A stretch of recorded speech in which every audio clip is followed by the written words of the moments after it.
কোরবানির পশুর চামড়া সংগ্রহের খবর জানাতে এই মুহূর্তে রাজধানীর পোস্তায় আছেন সহকর্মী কাজল আব্দুল্লাহ। সরাসরি যাচ্ছি তার কাছে। চামড়া কাঁচা চামড়া যেন নষ্ট না হয় সে লক্ষ্যেই কিন্তু বলা চলে যে সরকারি সিদ্ধান্ত ছিল যে ঢাকার বাইরে থেকে কোনো চামড়া ঢাকায় ঢুকবে না, এবং সেই অবস্থায় কিন্তু রাত 10টা পর্যন্ত আমরা দেখছিলাম যে সব ঠিক ছিল। একইভাবে 10টার পর থেকে কিন্তু হঠাৎ কিন্তু প্রায় 50টা ট্রাক, ছোট এবং বড় মাঝারি বিভিন্ন ট্রাক কিন্তু ঢুকে গেছে পোস্তায়। এই চামড়ার গুণগত মান থেকে শুরু করে সব কিছু নির্ধারিত দাম এবং ন্যায্য দাম পাওয়া নিয়ে কিন্তু একটা শঙ্কা তৈরি হয়েছে, এবং ইতিমধ্যে কিন্তু যে চামড়াগুলো আমরা দেখতে পাচ্ছি চামড়াগুলো কিন্তু অর্ধেক দামে বিক্রি করতে বাধ্য হচ্ছেন, যেহেতু 12 ঘন্টা পার হয়ে গেছে এই চামড়াগুলো প্রক্রিয়া করার ক্ষেত্রে।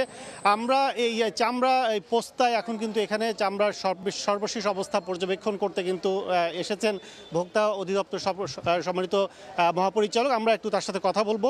তারা যদি আমাদের একটু জানান যে এখন যে অবস্থা পরিস্থিতি সৃষ্টি হয়েছে পোস্তায়, আপনারা কি ভাবছেন, কি অবস্থা দেখছেন? আমরা আসলে সবাই মিলে সিদ্ধান্ত নিয়েছিলাম, বাণিজ্য মন্ত্রণালয়, শিল্প মন্ত্রণালয়, লাইভ স্টক মিনিস্ট্রি এবং আইনশৃঙ্খলা বাহিনী, যে ঢাকাতে 7 দিনের মধ্যে ঢাকার বাইরের কোনো চামড়া ঢুকবে না। কিন্তু এখানে এসে দেখলাম এখানে আমাদের এই পোস্তা আড়তদার, বাংলাদেশে আড়তদার সমিতির সভাপতি আফতাব ভাইও আছে, এবং রাত 10টা পর্যন্ত সব ঠিকঠাক ছিল। কিন্তু এখন এখানে দেখলাম সেই হবিগঞ্জ, কুমিল্লা, দাউদকান্দি, নারায়ণগঞ্জ, মুন্সিগঞ্জ সমস্ত ট্রাকগুলো ঢুকে গেছে। এখানে প্রায় 70টা ট্রাক আমরা লক্ষ্য করলাম, এবং এই চামড়াগুলো আপনারা দেখলেই বুঝবেন এই চামড়াগুলো সেই সকালবেলার চামড়া, এবং সেটা এখানে নিয়ে আসছে।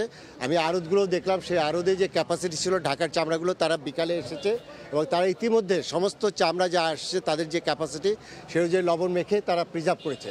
কিন্তু এই চামড়াটা এখনও বিক্রি হয়নি, এটা কখন বিক্রি হবে, এবং তাদের ক্যাপাসিটি অলরেডি পোস্তার স্যাচুরেটেড হয়ে গেছে। এখানে ইচ্ছা করলে তো তারা অতিরিক্ত চামড়া এখানে প্রিজার্ভও করতে পারবে না, লবণও মাখতে পারবে না। তা আমাদের যে জিনিসটা হলো যে আমরা সমন্বিতভাবে যে সিদ্ধান্ত নিলাম, সেই সিদ্ধান্তটা রাত 10টার পরে কেন কার্যকর হলো না এটা আমার জানা নেই। ইতিমধ্যে আমি আমার কর্তৃপক্ষের সাথে কথা বলেছি, এই বিষয়টা দেখা হচ্ছে। এবং গত বছরও আমি এখানে এসেছিলাম এবং সেখানে পরিস্থিতি স্বাভাবিক ছিল, কিন্তু আজকে 10টার পরে কেন এটি হলো এই বিষয়টা আসলে আমাদের খতিয়ে দেখতে হবে। এটা কারা করলো, এই ট্রাকগুলো কেন ঢুকলো, এবং আমি কয়েকজন ট্রাক ড্রাইভার এবং যারা। অনেক ধন্যবাদ স্যার আপনাকে। আমরা পরবর্তী কথা বলবো। তো যে কথা বলছিলাম যে ভোক্তা অধিদপ্তরের মহাপরিচালকের সাথে সবশেষ অবস্থা যে এই চামড়াগুলো এখন হাই স্কিন অ্যান্ড মার্চেন্ট অ্যাসোসিয়েশনের সভাপতির সাথে কথা হয়েছে, তারাও এই ব্যাপারে এ নিয়ে কথা বলছে।